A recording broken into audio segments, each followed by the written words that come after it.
গত 2 দশক ধরে ওয়াশিংটন ইরানের ইসলামী প্রজাতন্ত্রের নেতৃত্বকে উৎখাতের চেষ্টা করলেও তাতে তারা ব্যর্থ হয়েছেন বলে প্রকাশ্যে স্বীকার করলেন পররাষ্ট্রমন্ত্রী অ্যান্টনি ব্লিংকেন। নিউ ইয়র্কে কাউন্সিল অন ফরেন রিলেশনসে ব্লিংকেনকে প্রশ্ন করা হয়, ইরানে সরকার পরিবর্তনের নীতি যুক্তরাষ্ট্রের গ্রহণ করা উচিত কিনা।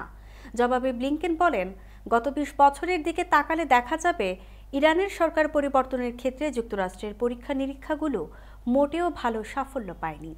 ওয়াশিংটন ইরানের সমাজেও নানা আলোড়ন সৃষ্টি করার চেষ্টা করেছে বলেও এ সময় স্বীকার করেন ব্লিংকেন। বলেন, বিভিন্ন সময়ে সামর্থ্যের সর্বোত্তম দিয়ে চেষ্টা করলেও বাইরে থেকে এটা করা সত্যিই কঠিন। যেমন ইরানের অভ্যন্তরে যারা দেশের জন্য একটি ভিন্ন ভবিষ্যৎ চায় তাদের আরও ক্ষমতায়িত করা। মধ্যপ্রাচ্যে ক্রমবর্ধমান উত্তেজনার মধ্যে তেহরান পারমাণবিক অস্ত্র তৈরির বিষয়টি গুরুত্ব সহকারে বিবেচনা করতে পারে বলেও এ সময় ইঙ্গিত দিয়েছেন ব্লিংকেন।